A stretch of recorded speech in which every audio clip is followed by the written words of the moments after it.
everybody, welcome back to another episode of Between Sermons, where we're continuing the conversation from Sunday. And what a Sunday we had. A lot of fun at CLC because we kicked off our summer series at the movies, where we take some biblical principles from some of Hollywood's biggest movies of the past year. And we don't really preach the movie, we preach scripture. Obviously, we're focusing in on what does God have to say to us, but we use movies as kind of the same way that Jesus would tell parables in the New Testament, try and get to a deep spiritual truth that people could understand. And so we got a chance to do that on Sunday, and I was really excited because we used a video game movie. And you know that I'm a little bit of a nerd gamer, and so that was just a beautiful moment for me. But we're going to talk about mentoring today, and so I invited my good friend, Reverend Dr. Apostle. I always forget your full title. It's very long. Very long, at Very least long. five different words after. At least, right? Yeah. But Pastor Moy, thanks for hanging out. Yeah, thank you for the invitation. I think. So, are you a movie guy? Not really. Not really. Did you see the movie that we talked about? I didn't, just the clips that you introduced. Did it make you want to go watch it? Oh, absolutely. Anytime we go at the movies, I want to watch the movies afterwards. Okay, so you're not into movies. Are you video games? Video games, Call of Duty. Okay, mobile. That's it. Call of Duty mobile. Yeah. Oh man. Yeah. Moy. Yeah. I think we just have to end the podcast right there. It's just right. What do we have to talk about at this point? No, but so I was excited to be able to look at. There's a relationship within this movie between this mentor character, right? He's a former race car driver, and now he's mentoring a new race car driver and kind of coaching him along the process. And as I was watching the movie, I think a lot of people probably gravitate to the young guy, and it's like, he's chasing his dream. Nobody believes in him. But I kept going back to the mentor character. I'm like, I feel like that's the thing that's missing in a lot of people's lives is I don't know if this is just me or if it's 21st century kind of issue, but we've kind of lost a little bit of that practice of mentor-mentee relationship. But we see it all throughout Scripture modeled for us, and I think that really, if we're going to be healthy, if we're going to be really doing what Jesus told us to do, mentoring has to be a part of that process. Because we talk a lot about making disciples, but making disciples is mentoring. Like it's just a different name for the same thing. And so if we're not mentoring, are we really making disciples? And so I really just wanted to drive home for people the need to be a mentor for somebody and the need to have a mentor.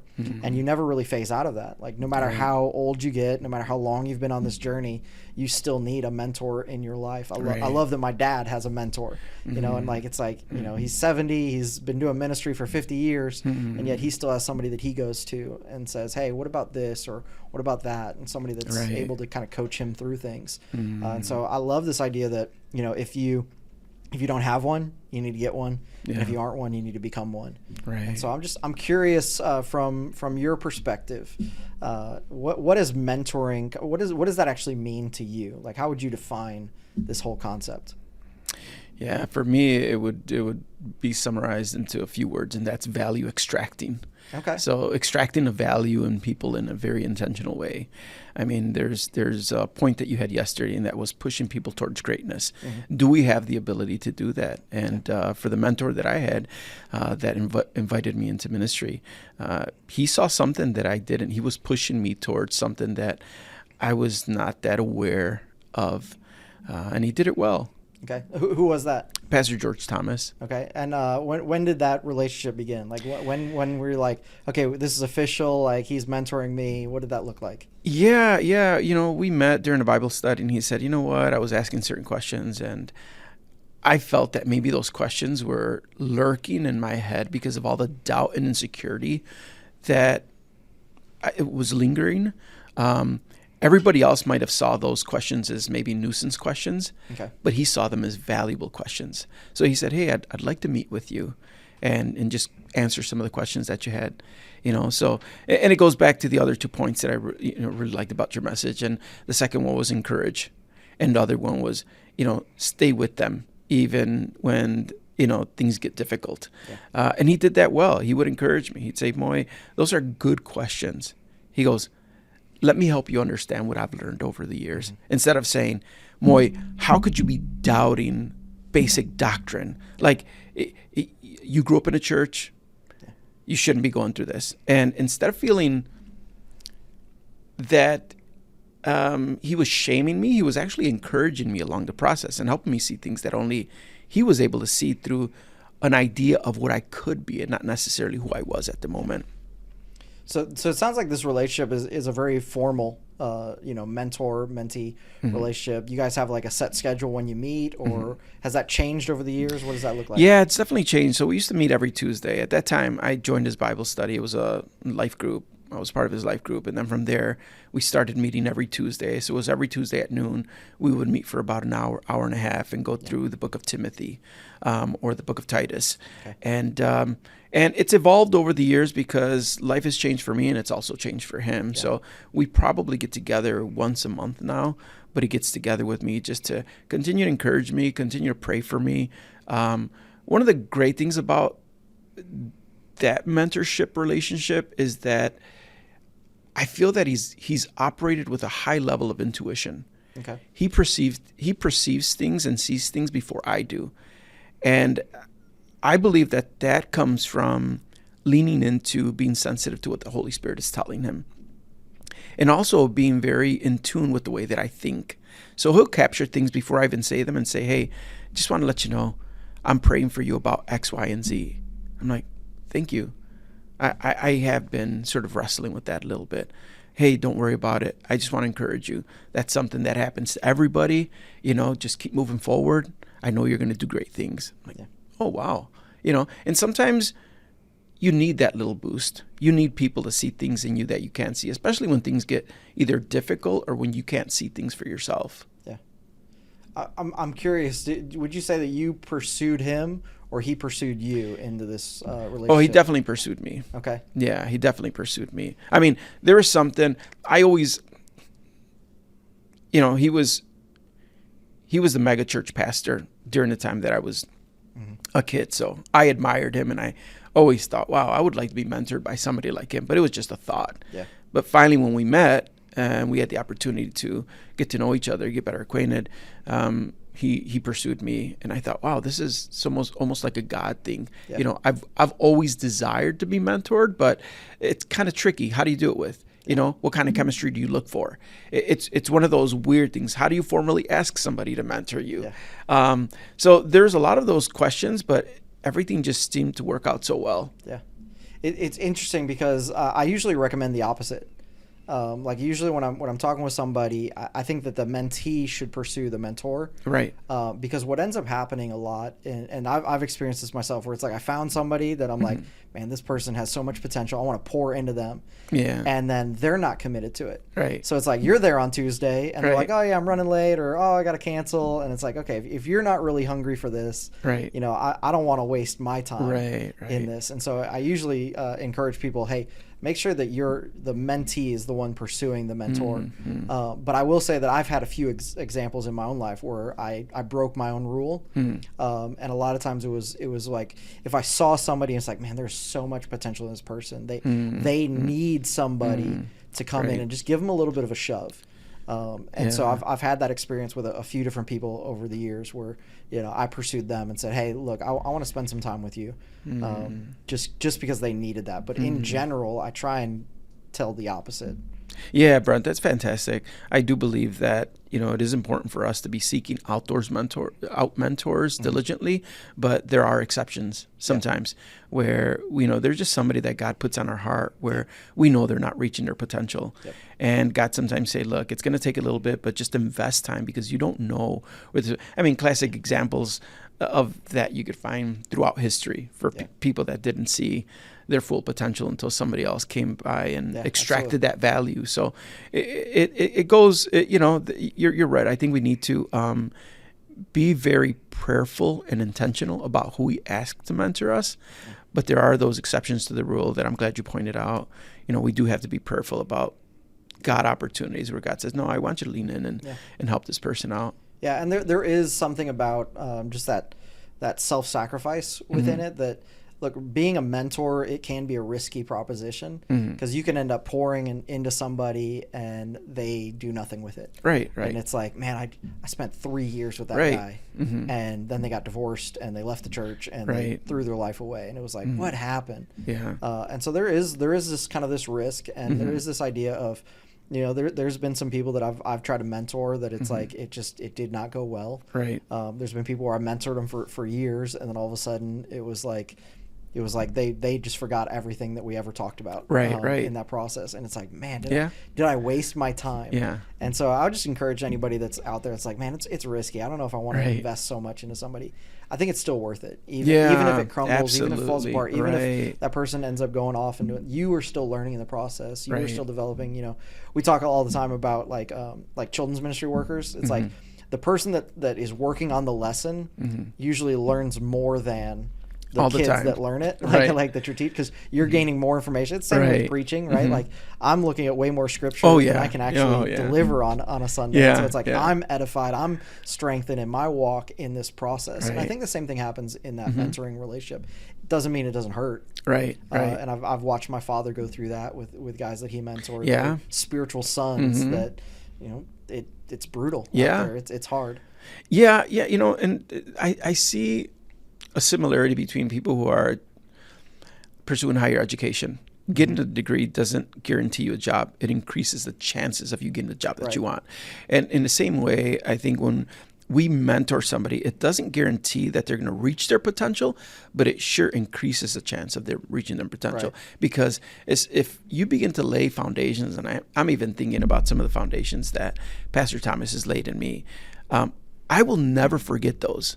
Even if I were to backslide, I would never forget. He would always say, he always reminds me before we get off the call, he says, Moy, be sensitive to the Holy Spirit.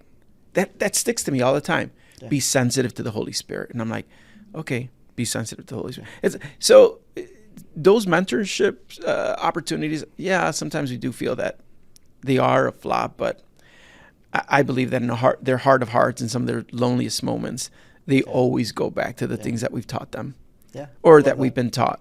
Yeah. So, I love that. I love even just the simplicity of the thing that stuck with you from him is be sensitive to the Holy Spirit. Like it's something we all know, right?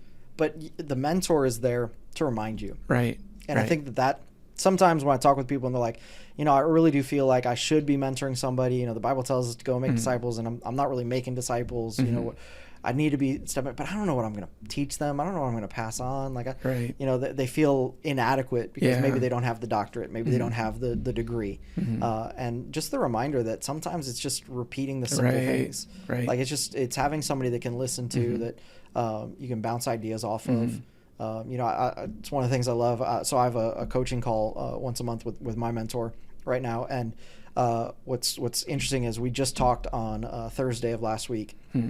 And he actually opened up our conversation asking for my advice. And it was one of those, like, it shifted some of the dynamic where all of a sudden it was like, oh, we're kind of in this thing together. And I love that. And so I think for people that are afraid of, I don't know what to say, I don't know what to do.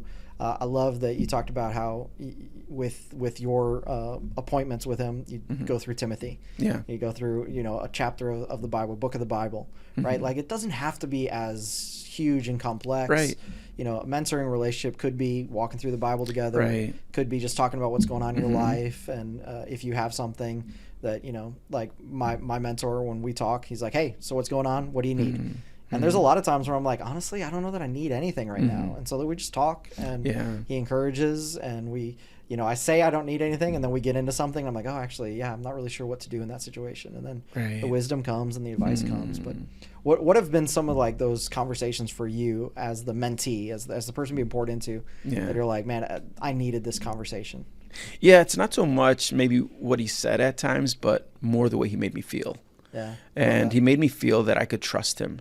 And trust is such a low commodity in these days that it's difficult to find somebody that you could really trust. And I feel that being in a pastor's world, it even gets lonelier. You don't have too many people you could talk to or trust with some of the inner struggles that you're going through. But having a safe space with somebody that is going to listen to you carefully, somebody that you're safe and expressing yourself in a very unfiltered way, has been probably one of the biggest benefits to me on my end. It's just knowing that I could trust him. Yeah. I love that. That's awesome. So you mentioned something earlier too that caught my attention is you said, sometimes we don't know how to ask, like that can be awkward. Yeah. So any advice that you have for somebody that's out there that's like, man, I need a mentor, or even on the other side, somebody that's like, I really want to mentor this person, but like just going up to them and being like, hey, will you be my mentor? Feels weird. How do you approach that? Well, I want to encourage, first of all, anybody that's seeking a mentor, you're in a good spot to be able to seek a mentor because you've realized that you have value that needs to be extracted. Now, positioning yourself to do that allows you to take that next step, which means you're going to have to get uncomfortable. And getting uncomfortable means, can I go past these barriers in order to help myself get this thing that God's calling me to get out? So I'll just share a funny story about that. I'm a bookworm. I love reading. There's this one guy, Steve Garber, who has a variety of books, but one of my favorite books is Visions of Vocation. And he's like a senior guy. I mean, he's a prolific writer. And I figured, you know what? I wonder if I could just email him and ask him. I would like to set up some calls just to get to know him and learn from his wisdom. And I did. I just got his email through a friend that knew him, and I thought, he's not going to write me back. He wrote back to me, and we've been friends for the last 3 years. Nice. So he actually just invited me to begin to write on one of the blogs, but I really appreciate the friendship that we've had, but it's taken me out of my comfort zone.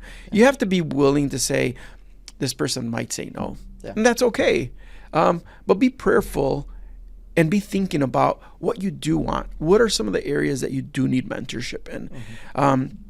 For some people, it could be, well, I want to figure out a way to move into this next season of my career, or I want somebody to help extract some of the value that I've noticed in some of these areas that I can't fully identify yet.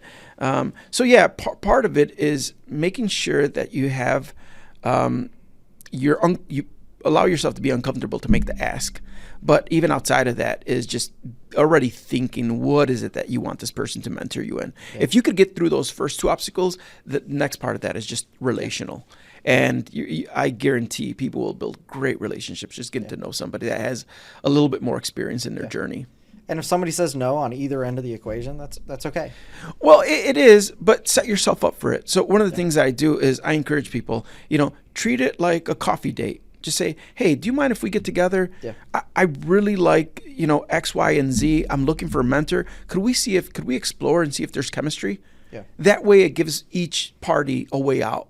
That way if the mentor doesn't see chemistry, or if the mentee doesn't see chemistry, they're like, all right, we've just met together a few times for coffee. There's no strings attached. I would say after maybe 4 meetings, if they like the mentoring relationship, for them to set something up systematically that works with both of their bandwidths and schedules. That way it could be a little bit more formal, but give yourself enough time to linger in a messy middle and just explore. Is this good? Is this working? I like that. That's good, because sometimes we jump into a little bit too full-time commitment. It's like, okay, I need somebody that's going to meet with me weekly for 3 hours for the next 10 years. It's like, okay, calm down. Like, ain't nobody got time for that. Let's just explore. I love that. And I think that there is room in this conversation of mentoring for both formal and informal, right? Like a lot of my mentoring relationships right now on both sides is more informal than formal, right? Like I've got the one person in my life where it's, okay, every usually on Wednesdays, every Wednesday at 2:00, there's a check-in, right? But then there's other relationships where it's like, okay, when they need me, they call. And so I'll get a text message, hey, can we grab coffee? And I know what that means, right? It isn't just they want to catch up. It's, I've got a problem, I need to talk something through. And so I've got a handful of people that I'll probably meet with them maybe once a month, but probably not even that frequently. It really is just when there's a need. And I think that there's room for both styles. I don't want to downplay the goodness, the richness that happens in a consistent mentoring relationship where there is we're going to do weekly check-ins, or we're going to do monthly check-ins, or whatever that is. But I think there's also room for that informal where it's, we have some good conversations. I've got a big thing happening. There's a guy in the church that was just about to make some big, huge business changes. And so we had maybe 4 or 5 phone calls kind of leading into that process. Because he wanted to make sure that he was doing the right things in the right order. And so now that's not necessarily going to be an ongoing thing. It wasn't formulaic in any way. It was, okay, I've got this big thing happening in my life. I want some coaching towards it now. And I love what you talked about with the idea of identifying what it is you need coaching in. Yeah. Because, for me, a lot of this mentoring has been on the ministry side. But because it's ministry, and ministry kind of weaves into all things in life, like there's times with my coach where he starts asking me about my finances. Yeah. And I'm like, hey, let's stick to the ministry stuff. And he's like, no, this all plays together. Or, man, the thing that he's been getting on me and I feel very uncomfortable with is my weight. He's like, how's your diet going? How's your workout going? What's that been looking like? And, I have to sheepishly say, not that great, but it's been this ongoing conviction. And yeah, there's some moves that I need to make in my life to be healthy. And so having somebody that can kind of speak into this kind of this broad spectrum of things is great. Yeah. But I think that there's also room, if you're having marital problems, you probably need to find a mentor to help you in your marriage. Yeah. Right. If you're doing a big business, you probably need a business mentor. Right. So having somebody in your life that is specialized into the thing that you're really dealing with, I think there's a lot of benefit in that. Yeah. And let's not neglect the wisdom that comes from people that either succeeded or failed in that area. Because sometimes you say, okay, well, this person doesn't have a good track record in this area, but they do have a good track record in being resilient after the fact. And sometimes we could learn just as much from the people that succeeded than from the people that failed. So absolutely. it's important for us to just be mindful and think about chemistry. What is it about a mentor that you desire? But yeah, all of those things come in play, and I really hope my desire is by being part of this podcast is that people would begin to spark their interest to seek out a mentor. How great would it be if our church, we reached maybe a 50 percentile of people in our church are seeking mentors, and we would also give room for other Christian folks who have been here with a lot of experience to begin to pour into the rest of our church, because there's a lot of experience at our church. So I love this idea of if we had more people seeking a mentoring relationship, what reason would you give somebody listening right now, and you're like, hey, here's why you need a mentor in your life? What's the why? You have untapped potential you know nothing of, and the best version of yourself is waiting for you. I like that. Untapped potential. And I feel that people have given up on themselves because they've gotten used to the monotony of how they view themselves, and they've given themselves this narrative of who they are. But it's not until they get a relationship with a mentor that's able to extract that potential where they're able to reach new heights that they never even imagined. And there's people out there that are very well invested in wanting to help this next generation move forward. I love that. What advice would you have for somebody that isn't necessarily, so they're more on the other side? They need to become a mentor, and I've got a strong conviction that everybody should be mentoring somebody, and that's a little bit extreme, but I still feel like you could be a Christian for a week, and you should still be bringing somebody that hasn't been a Christian yet into that path. Right. So I think it is something, I talked about the Dead Sea briefly in the message, right? The Dead Sea is dead because the salt intake is so high because it has no outlet. So the water just comes in and just sits there. And then the water will evaporate, but then the salt is still there. So the salt content is ridiculous. So now nothing lives because the water has no outlet. And the same thing happens in our lives. When all we do is take, and we never pour out, we never give out, man, we get salty, we die. And so I think it's really important for everybody to be on both sides of the equation, to both be a mentor and to have a mentor. But for somebody out there that's like, why should I go through the trouble of mentoring somebody else? Well, that's a fabulous illustration, because what happens if you have too much salt? You get high blood pressure. But if you're the Dead Sea and you have a lot of salt, the rest of the world needs that salt. We need flavor in foods. We also need salt in order for our muscles to operate.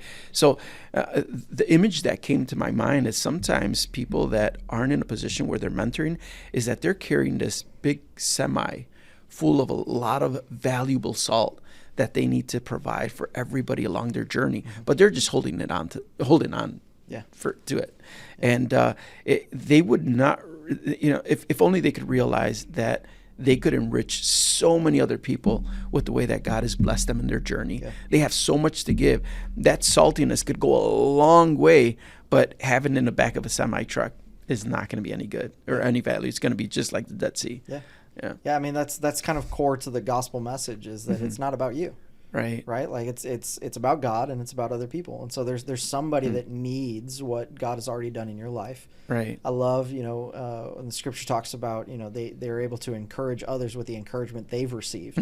Right? So it's like you've gone through some stuff, you've gained some wisdom, you've had somebody that's poured into you. Yeah. Are you just going to let that die with you? Right. Or are you going to pass that on to the next person? Right. Because I think that's what a healthy relationship looks like. I think that's what a healthy walk with God looks like. That we're receiving and we're passing on. Like that. Right. That's always been my definition of mentoring. Right. Is you're passing on what you've received. Right. Right. Paul even says, "I give to you what I first received." Right. Right. And exactly. so like this whole process, this whole relationship, I think is great. Yeah, you're right. That value isn't meant for us just to hold on to. Yeah. That value is meant for us to pass that value along and help extract some of the value where we see it. Yeah. I'm curious, Moy, would you pay for a mentor? Oh Like, would you yeah. pay a Oh mentor? yeah. Oh, absolutely. Okay. And I have. What was that relationship like? What's different about a paid mentorship and a unpaid? Well, it's interesting because even my unpaid mentorship relationship with Pastor Thomas, I appreciate him so much that I'll, still send him a nice. You've invested in him? Yeah, I'll send him a nice Christmas card or something just to thank him as a form of gratitude. But paid mentorships are a little bit more formal and professional. You know specifically what you need to hone in on. Yeah. And I needed a mentor in one season of my life where I just felt, I was discombobulated in a specific area, and it was going to come out at a hefty pocket. It was $80, which is relatively cheap now, but it was $80 an hour. But I felt that I needed to make that investment because I needed to grow in that area. So it was very professional. It was like very transactional, utilitarian. Yeah. This is what I'm providing you, and I hope that you could provide me with the area that I need help in. Even seeking mentorships, if they're paid, are even are valuable. Yeah. I mean, they don't have the same organic feel because I won't pull up to that particular mentor and say, "Hey, I need somebody to trust at this moment." They're like, "Well, I'm the wrong person. Yeah. You need to pay me for what you." So those they can be different, but they also have their place of importance. Yeah, no, I'm right there with you. My main mentor in my life right now, I'd probably call him a coach, is paid. Right. So there's an investment that's being made. Right. Now, the benefit of that is we've built relationship over the last year. So there is a little bit more trust than would probably happen in just a normal transactional relationship. But I think it's still beneficial. I think it's still healthy. Oh, yeah. I do recognize not everybody can afford that. Right. And so I think that if you don't have the money for something like that, you still need the relationship. Like you still need to pursue a mentor. Yeah. And then offer to pay for the coffee. Yeah. Or something. You just reciprocate in some way, because sometimes there's areas that you could enrich the person. I mean, let's just say you bake cakes. Yeah. For me, I have a lot of different skills. I mean, I work on cars. Sometimes it was, it's like, well, could I work on your house, or could I work on your car or something in exchange for, I want to learn from you. I want to learn from your experience. Yeah. And sometimes they work out that way. Yeah. So reciprocate, Yeah. I think that's good. What would it look like, I guess, the different value that you're gaining from a paid mentorship to an unpaid as the mentor? So you're the one getting paid, or you're the person not getting paid. How would you treat that? So like if somebody were to come to you tomorrow and be like, "Moy, I want you to mentor me, just going to take you out to coffee," and then you've got somebody that comes up to you and says, "Moy, I want to pay you $100 a week to mentor me for the next 6 months." How would you approach those two people? What would be different in that relationship? Yeah. So I'll start by answering a similarity first. They both have to have a desire to learn. Yeah. But I would approach one the one that's a little bit more organic is, okay, this is an investment of me and of my time. I would look at the other one as, this is an investment on your end. So unfortunately, sometimes that posture changes your mentoring approach, because you don't know how well the person is bought in. Yeah. So it changes based on that. So that's Yeah. what I would consider different. Yeah, we say that, you know, somebody needs to have some skin in the game. Yeah. Yeah, to show that commitment. I can see that. Yeah, I can see that. What do you think qualifies somebody to become a mentor? Experience. Because I've kind of talked a little bit about how I've got the extreme view of everybody. Like what qualifies your breathing. Right. But you know, from the more standard view, you'd say experience. Yeah. Experience in any given area. I mean, I think that for me, I love having older friends. I have a good handful of older friends that I just pick their brains just because they're older, just because they have a lot more experience than I do. And I've always gravitated to those older folks. Yeah. Or I mean, even like I've seen you grow so much as a pastor that the amount of time that you spent in Scripture and even putting together messages, I study and learn from that because of your dedicated time. You have way more stage time up there. Your ability to flow at the moment is a lot different than mine. When I get up there and stutter or stumble while doing announcements, I always go back to, well, look at Brent. He's been doing this very consistently, and he has so many hours invested. He's really good at this area. So you have a lot more experience. You have something to teach me in that area. So find somebody that has experience in a specific area that you don't. Other people, I'm not a sports person. So somebody else might be able to give me more tips on any given sport just because I'm sports illiterate. So find somebody with experience. And you're right, as long as they have breath in their body, they've had so many years around the sun with experience in a certain area. And it could just be breathing. It could just be eating. It could just be thinking. It could just be working. There's a lot of daily things that people do. And oftentimes we don't realize that actually some people do things better than we do. Yeah. And it's important to note that. There's just some people that are way better than me in a lot of different areas, and I have to be okay with that. Yeah. And ask. So it takes a little bit of humility. Posture yourself with humility and be willing to not only be conscious of somebody's experience, but also have the humility to ask. Yeah. Ask them, hey, do you mind helping me? What do you do here? Yeah. Or study. You know, when I see you on Sunday, I look at the way that you do things. I look at the way that you bring points together. I look at the way you engage during sermon planning, and I say, "Oh wow, he has a method to his madness. This is how he connects the dots." It's definitely a madness. The more madness than a method, but. No, I appreciate that. No, and I think it's real. I've always told people, wisdom doesn't actually come with age; it comes with experience. Right. And so, just because you're older doesn't necessarily by default mean that you've got wisdom to share. But once you've experienced something, now you do. Right. And so I just want to encourage somebody. You could be 20 years old, but you've been through something. You've got an experience. And so it's time to pass it on. And then this is where I'd love to kind of shift the conversation a little bit, because I think that there is a fundamental difference between just general mentorship, from a business standpoint or a leadership standpoint, and from a Christian making a disciple, right? That it's still, it's mentorship, right. But one is really geared towards spiritual growth and understanding of Scripture and a walk with God. And that's where I wanted to kind of spend a little bit of time just talking about the value of having a spiritual mentor and the value of being a spiritual mentor for someone else. And I think that's probably where, my extreme view really comes into play the most, is like you could literally be walking with Jesus for a week and you could still grab somebody that hasn't made the decision yet. And you could be walking them through why you believe, right? What changed in your life? What made you say yes to Jesus? And now you're taking a friend, or you're taking a coworker, you're taking somebody in your family that maybe hasn't made that decision yet, and you're pouring into them. And I think that there's even room in this as we pass on as we learn, right? So like, it's a lot of times in relationships that I've had in that mentoring sphere, I'll read something in my own Bible reading on Monday, and then I pass it on to somebody else on Wednesday, where it's like, this is what I gained, and man, I want to share this with somebody. So what does that look like for you? What's the distinction between that? Secular world mentor will probably be defined as like a life coach these days. Like what's different there to a Christian who is making a disciple? Yeah, one of them develops the heart, and the other one develops the mind. Nice. So I feel that when we have a spiritual mentorship, that person is invested in our spiritual well-being.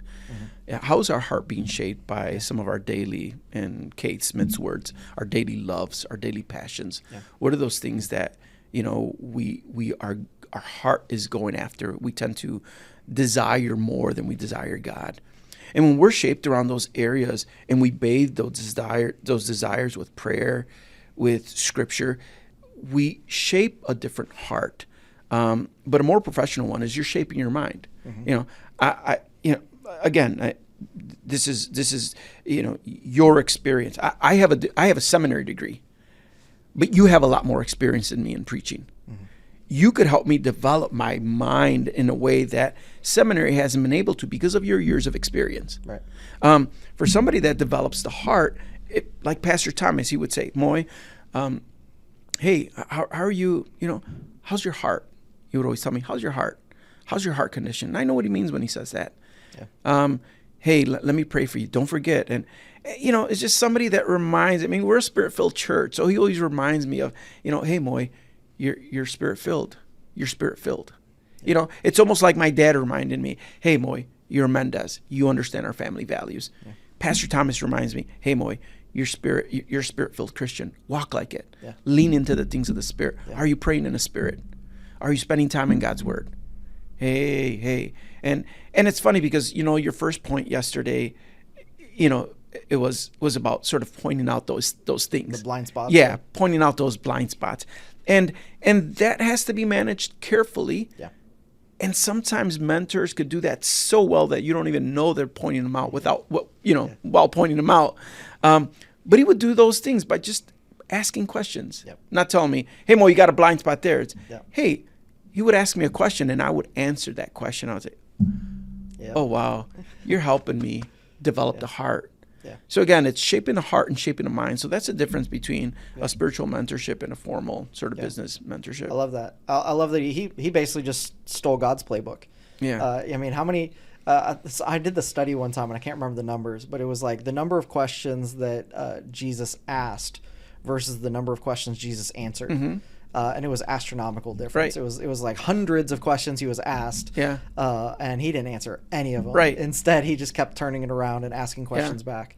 And it really does get to the heart of things. Yeah. Even now with a lot of neuroscientists pointing to sort of our fast and slow thinking abilities. They called it the Socratic approach. Socrates used to use it a lot. But even before then, this is part of a playbook that the only way sometimes we're put in a position where we could answer our own questions is for somebody else to ask them, because we become so hard-headed and blind to our blind spots. Look at David and Nathan. That was a very creative way to subvert David. Yep. He provided a story that he had to answer this one particular question. Yeah. And once he put himself in that position, he knew how to strategically, neurologically engage the right side of the brain to get him to answer. Yeah. Not everybody could do that. So it takes a little bit of wisdom to ask the right questions, because sometimes you point out the blind spots by asking a question. And you do it in a way where you know that you're like Pastor Thomas does, in a way where I know that I'm loved and I know that it comes from a place where I could trust. And again, Pastor Thomas knows like the things that I've struggled with. And it feels good to know that you have somebody that's invested in you, that says, look, man, Moy, I know some of the questions that Moy's had. I know Moy's this kind of and it's just like, hey, it's Moy. Like, hey, Moy, you'll be fine, So, yeah. No, I love it. I think that's great. So what does it look like when you're mentoring somebody in a spiritual context? Yeah, it just sort of like a doctor, it's important to take a little bit of time to figure out what's at the foundation, what's at the root. What is that very thing that you're diagnosing? Where does the person need help?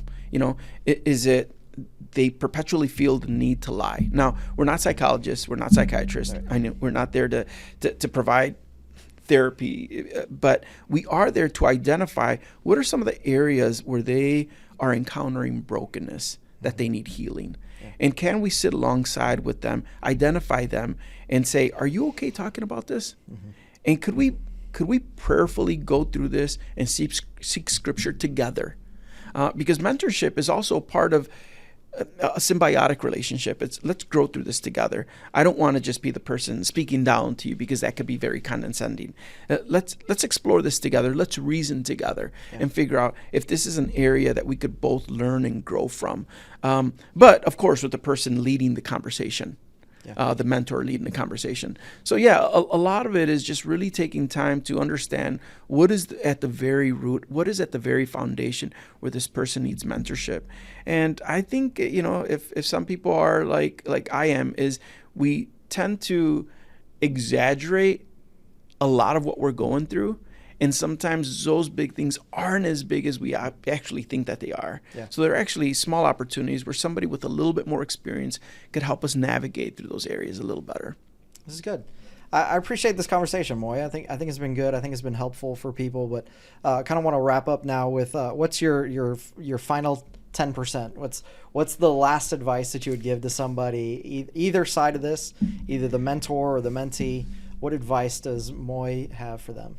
Yeah, I would say that people don't realize how much value that they have that's unexplored. And I heard somebody say this when I was 20, and they said that the richest place in this world is a cemetery because there's a lot of dreams and potential that died with the person. Don't allow yourself to die with that potential. Yeah. Seek it out. Find a mentor. Begin to pray about it. I really believe that my prayers towards, I saw Pastor Thomas as this man that was just moved by the Spirit. And I prayed. I remember when I went to his church, I prayed. I said, God, it would be great. Little did I know that, 10 years later, I was going to be mentored by this guy. So begin to pray. Begin to pray for a mentor. Mm-hmm. But don't give up on, just understanding that God has more potential to draw from you than you probably realize. So seek out a potential, seek out a mentor. Yeah. No, I like that. I like the idea of starting it off with prayer. Mm-hmm. I also want to just encourage people to follow it up with action. Yeah. Right. If you just pray the prayer and then you sit back and wait. Right. From my experience, that usually doesn't work right. out. Yeah. Just for me personally. Yeah. But I think that when you pray something and then you're aware, you're looking, you're attentive, and then you start that conversation. Right. I think it'd be great. I used a Miles Monroe quote, I think it was 2 weeks ago, that our greatest fear shouldn't be a failure, but of succeeding at something that doesn't really matter. And I think that's one of the values that having a good mentor in your life can do, because you may be so hyper focused on succeeding in something, right? And a good mentor is going to come in and be like, "Hey, is that really what's most important?" Right. And just that one simple question can just completely shake everything. So I think it's good. Yeah, I like it. All right, so if you aren't a mentor, become one. If you ain't got one, go get one. Exactly. Make it happen. Let's make it happen, CLC. Come on. Let's go get some mentors. Yeah. All right, man. Thanks for hanging out. Yeah. Thanks for the conversation. Yeah. Thanks. And we'll see you next week. We're going to be talking about dreams using the movie Wonka. So, Moy, this is your chance. You can go watch Wonka. Oh, I did watch that movie, and I love it. So, definitely. I see how it is. Yeah. You watch Wonka, but you won't watch Gran Turismo. That's right. I'm not offended that much. But no, hope to see you guys in the next conversation. Later. Cool.